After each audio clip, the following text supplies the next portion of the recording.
Storytelling podcast and a top 5% podcast globally, Christoph chats with thought leaders and experts to share tips and tricks that can help you tell your company's stories better to drive business results.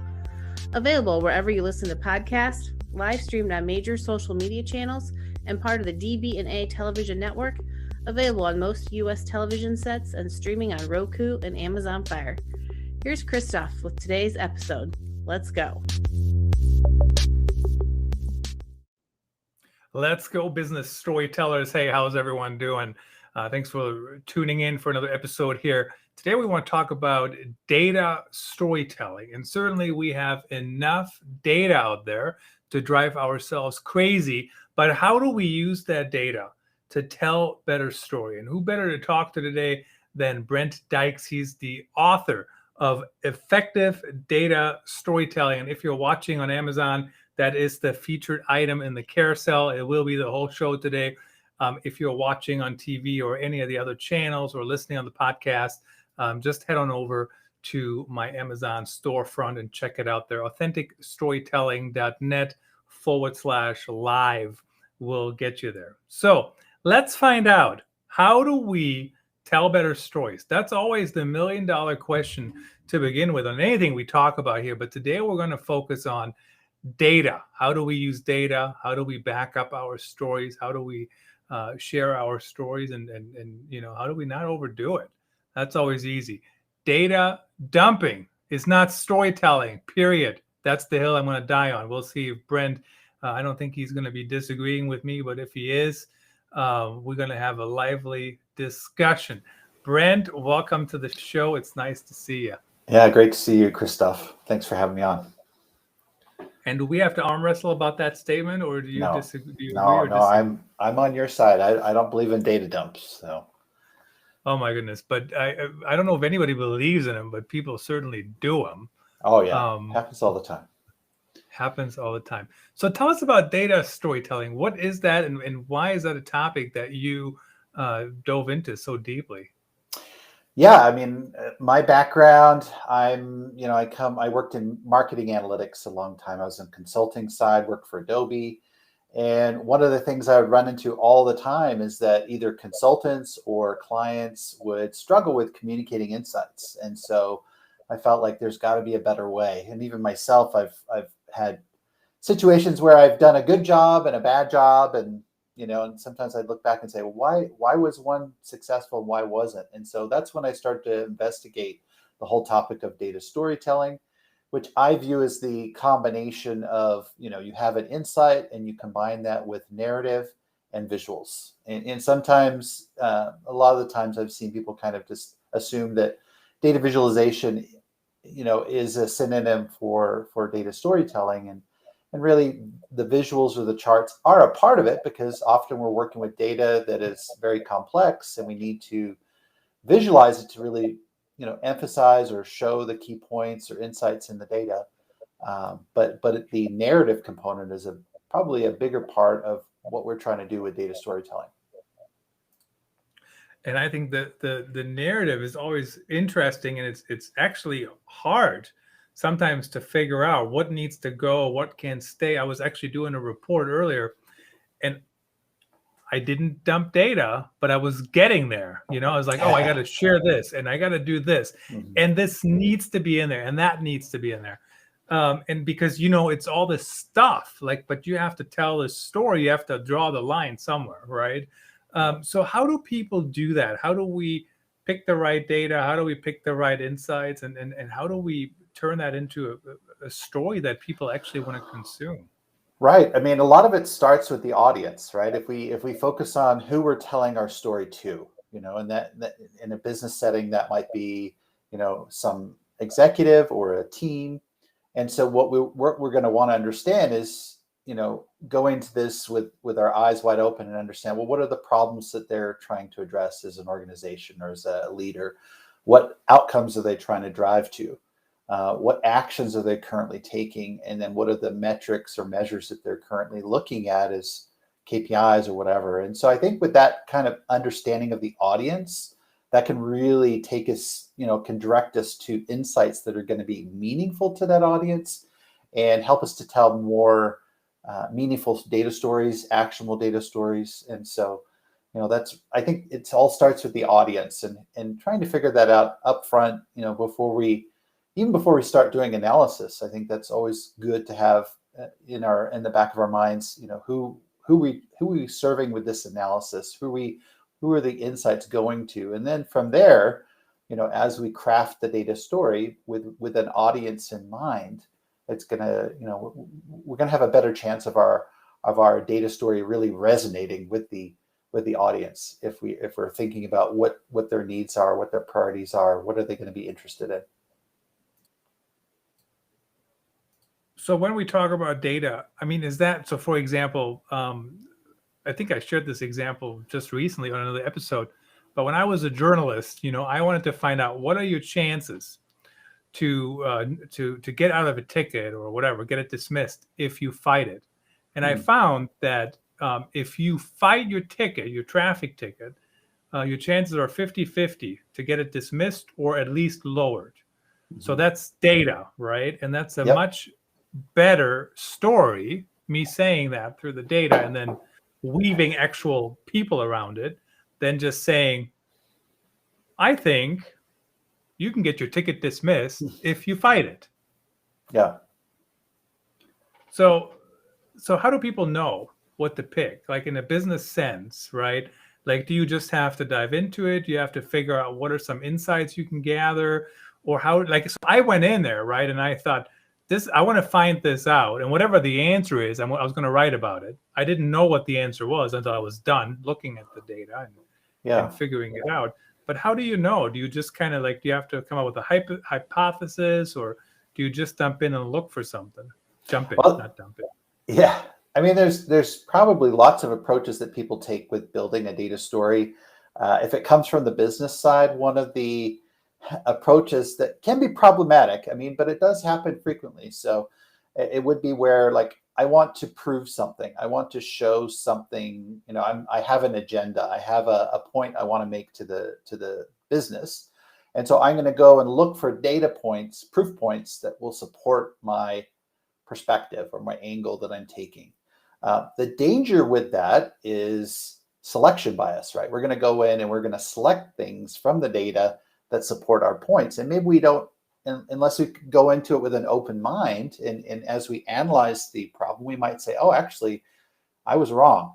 Going back to your point, do I have a hypothesis? And I think that's the scientific method of when we're doing analysis. Is it's better to take that scientific manner in the sense that, I have a hypothesis that I like to validate or invalidate.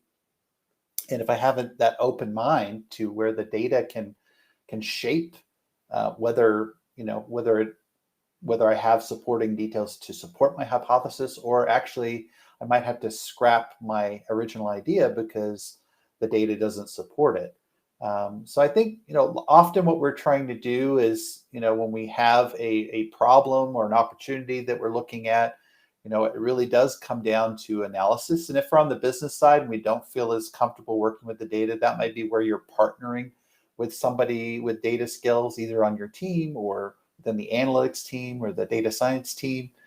And, in it, your business your domain expertise is really valuable, because even if I was the smartest data scientist and I knew nothing about your business, it's going to be very hard for me to deliver value to your organization, because yes, I have the analytical skills, but I don't understand your business. I don't understand your customers, the way your business works. And so it's going to be very hard for me to come out with insights. And so a lot of times it's maybe partnering with people. If you yourself don't feel like you have sufficient data skills, you can work with data people, analytics people, to bring those insights to you. And then that collaboration can be really valuable. You can build a really powerful data story that you can take to your organization when you combine that domain expertise with the analytics to back up what you're trying to share with the organization. What's interesting to me as I'm listening to you, so it always depends on your goal. Like everything always depends on your goal, right? Yep. Quite frankly. And so as a journalist or a content marketer, my goal is to publish a story that's of relevance to my audience. So whether that story is get your traffic ticket dismissed, or the story is here's how you gather insights, or whatever, right? For voxpopme.com, for example, my day job. So that's kind of the goal. It has to be a relevant story, but I'm not necessarily trying to prove anything. Now, when I tell a story internally, right? So if I want to go to the C-suite or whatever, and I want to share a story about why content marketing works, like I'm not going to find the story why content doesn't work, right? I'm going to find the story that shows what's working and where do we have room to grow and all those things. So there are those different, you have to figure out what are you trying to do and what's the goal. Do you see the biggest value of this for external content creators, like, you know, to the masses, don't market to everyone, blah, blah, blah. You know what I mean? But the masses, the outside, or is it mostly telling stories internally? I mean, if we think about storytelling, I mean, we have stories everywhere. We're storytelling creatures as human beings. We consume stories everywhere. And so I don't see a limitation on, data stories, whether they're internal or external. I obviously probably look at it as more as a vehicle that you can use internally, definitely, because if you think about all of the functional roles, they all are inundated with data, HR, marketing, sales, obviously finance, operations, product. I mean, all of these teams have an abundance of data today, and we're trying to make an informed decisions. And when we find something, and the key thing about data storytelling, it's really in those situations where we have an insight, we've analyzed some data, we found an insight, and we want to share that with other people. Obviously, if I'm looking at my dashboard and I manage marketing, paid search marketing for my team, and I see that there's some kind of insight in the data where I could optimize my ad spend in Google AdWords, and I'm the manager of that, I can take that insight and run with it myself. I don't have to get approval from anybody else. I control the budgets, and no data story is needed. When we need data stories is when I need either approval, I need resources, budget, I need other teams to coordinate and buy into the insight and maybe take steps to implement it. And so it's in those situations where we want to share something with others to drive some kind of action. And in an external situation, that's also very applicable. When we're trying to influence an industry, we're trying to influence other people, about maybe our products or what our company does or different things. And we have data to kind of communicate that and hopefully influence the way people perceive us or support an initiative or something that we're driving behind. So internal, external, I think data stories, because data is really just, it can strengthen our story. It can give credibility to our story, depending on the sources of the data, obviously, and the strength of the data. But it definitely can be. It's not limited to just internal. It can be used externally as well. Although most of the time, I'm working with people on internal use cases. Okay, you work internally mostly. Interesting. So internally, of course, you can show me the data, right? Show me the source. Might be a better term here.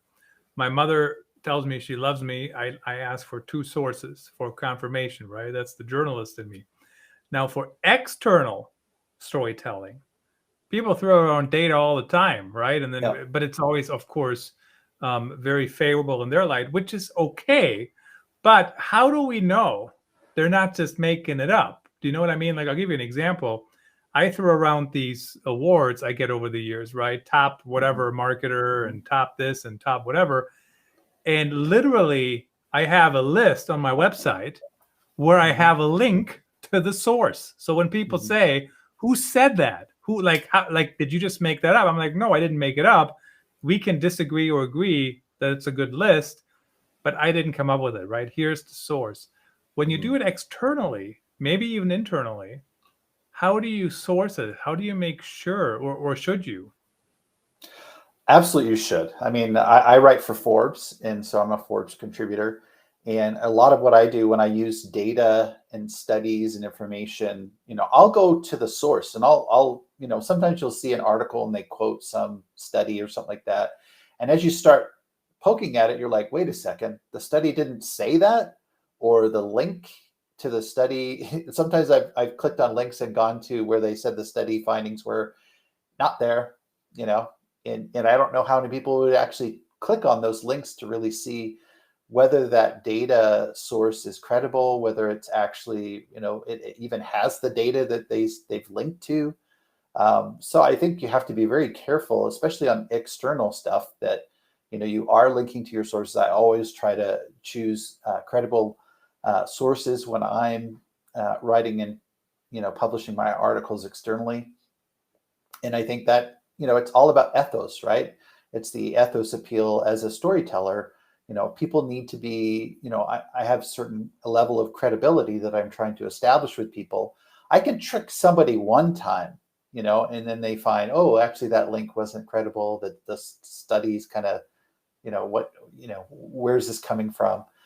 And I can get you that one time. But then next time when I publish something and I share data, you're going to be questioning it, or maybe not even believing in me as somebody that you can trust. And I think a lot of times what we're trying to do as a data storyteller is establish trust with our audience, because ultimately, especially in an internal, well, even external, we're telling multiple stories. It's not like we're a storyteller for one story. I mean, we're typically telling multiple stories. And so we need to establish trust with our audience. And the only way we can do that is by having good sources, good quality data to support our points. Yeah, absolutely. And certainly, fool me once, shame on you, et cetera, et cetera. But so what I do is sometimes I just use screenshots. So if I'm throwing around numbers and I say this happened and that happened and blah, blah, blah, whatever, here's the story. And so I source it, especially internally, over the years. I just source it with a screenshot, basically, of the data. Now, if it's a budget spreadsheet, that doesn't necessarily work because it's just a whole big mess, right? Mm-hmm. But if it's like the Google Analytics or Google Search Console Insights or whatever it might be, and it shows the increase or completion rate of an event or whatever, that works, right? But I'm instantaneously sourcing, backing up what I'm saying, right? So what are the best ways to do that? I mean, do you always have to, always is a horrible term, right? But do you need to kind of put it together yourself, design it, or how do you make sure you use the right visuals at the right time? I mean, one thing about the visuals I find is often, you need to tailor them to your message, and that's one of the things about data storytelling that I think is really important. Yes, we can get these graphs and things externally. We can get, charts and different things that other people have created within our organization. But really, when we want to tell a powerful data story, it's really tailoring your visuals to the message. And so often what I like to do is definitely have access to the raw data so I can visualize it in a way where I can highlight, I can use color, I can highlight things, I can add maybe a more explanatory title than just a generic title on the chart, and being able to really hone in on the data points that I want people to focus on, and even labeling things. I mean, as much, the more power I have to do that and to customize the visual to the message and the points I'm trying to make is really powerful. Now, if that's not an option, then we're going to try and do our best with maybe an image of a chart. And so we're going to overlay, where we want people to focus their attention. We're going to do as much as we can in situations where we didn't create the original chart or graph. And of course, when we talk about data storytelling, it's not always a graph or anything, right? You can tell a really good story through, all kinds of mediums, right? You could tell a story. What we're doing right now, we're basically sharing stories. It could be the written word, But what's the best medium typically that people default to, or that people should use? I find, I mean, there's some people that think like a dashboard is a data story, and I completely disagree with that statement. Um, basically, I I think probably the most common tool that's used to tell a data story is PowerPoint, or a data presentation if you're using Google Slides or whatever. I mean, it doesn't have to be that application, but it's a data presentation. And there's certain things that go into a data story. Usually a data story is sequential, right? So we're sequentially sharing bits of data and information to kind of follow that story arc. And so I think that a data presentation is probably the vehicle that's used most. Now, obviously, in external areas, I've seen, with data journalism, they use scrollytelling and other kind of techniques that are very unique to sharing data externally. But I would say in an internal scenario, it's really going to be data presentations, typically through PowerPoint. Typically through PowerPoint. Of course, that's always an interesting thing too. Nobody wants to die because of PowerPoint, so just please, my friends, keep that in mind. But it is a decent medium to show things. The other thing I do sometimes, I just have a Word document or Google Drive, and I pull that up if I have to show something to people. So that seems to work for me as well. Now, let's talk about I know in your book you talk about the anatomy of a data story. I know you cover that at length in like 40 some pages, and we don't have time for that kind of depth obviously on here, and people can check out your book on Amazon and my storefront and whatnot. But in general, what are some things to keep in mind when it comes to that anatomy? Yeah, so that's in chapter 4 of my book. And so basically, let me run through the highlights of this. So basically, with the anatomy of a data story, the first thing is obviously you're going to need data, right? For a data story, you're going to need data. So that's really where your foundation of your data story is based on data, meaning that, I use an example of, what's essential to a good chocolate chip cookie? And I would say chocolate, the chocolate. And so it's the same thing with the data story. The quality, the quality and the quantity of data within your data story will be really important to having a good data story. So that's kind of the first thing. We're not just sprinkling in a few data points. This is coming from an analysis that we've done. We have findings that we want to share. And so that's kind of the first thing about a data story. The next thing I would say is you want to have a main point. One of the challenges that a lot of data people is that they find multiple things when they're doing an analysis, or even business people too. You get excited about different insights that you have, and you're trying to share everything all at once. And I think one of the key things about a story is you've got to have a destination. Where are you taking people? And if you have multiple destinations, your story can get very complex, and especially if those insights are unrelated, or they don't tie together in some way, then you're going to have a mess on your hands. So it's really about having a main point that you're trying to convey to your audience. And then obviously you're going to have supporting details and other insights and observations that are going to help you to explain that main takeaway that you're driving to. But that's the second element. And then you got to have an explanatory focus. And so a lot of times I've seen, especially with reporting and things, it's really about the what, and maybe even the who, when, where.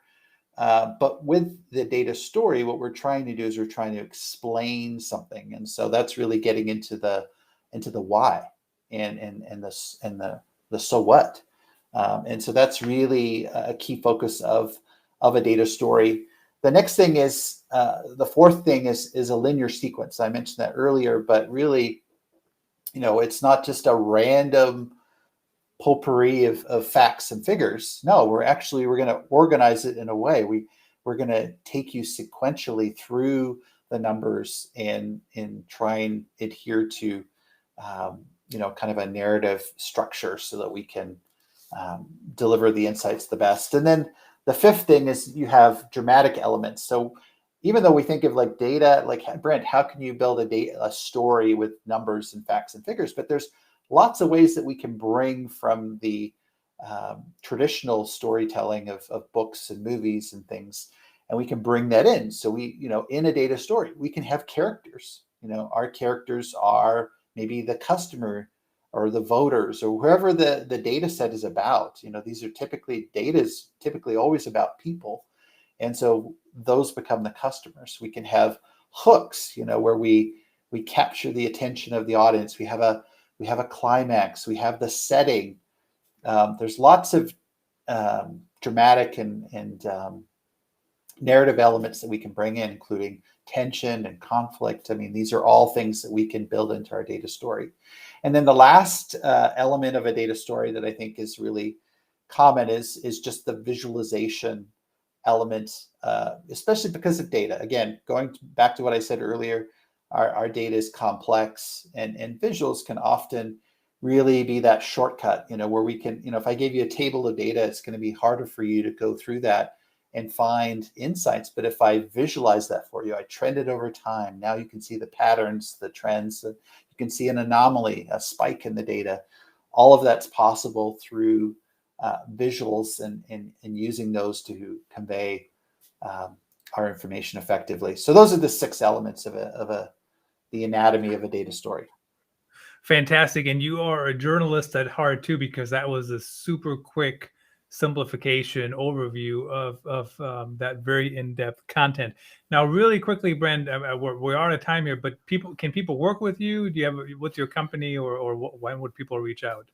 Yeah. I mean, I offer workshops on data storytelling. I consult with companies that are trying to tell their data stories, coaching teams, and so the best place to reach me would either be through LinkedIn. So you can find me on LinkedIn at Brent Dykes, or go to my website, effectivedatastorytelling.com. And there I'm just in the process. I just went recently, just last month, I went independent and have started to do this on my own. And so I'm getting all my services content up on my website, but that's the best place to go for in-depth content. Fantastic. Thanks for joining us. Thanks for sharing your insights. Really appreciate it. Thank you, Christoph, for the opportunity. Great to chat with you about data storytelling. That's a wrap. Thanks for tuning in. Please rate and review our show on your favorite podcast channels. And don't forget to share this episode with your networks. We appreciate you. Until next time, let the best stories win.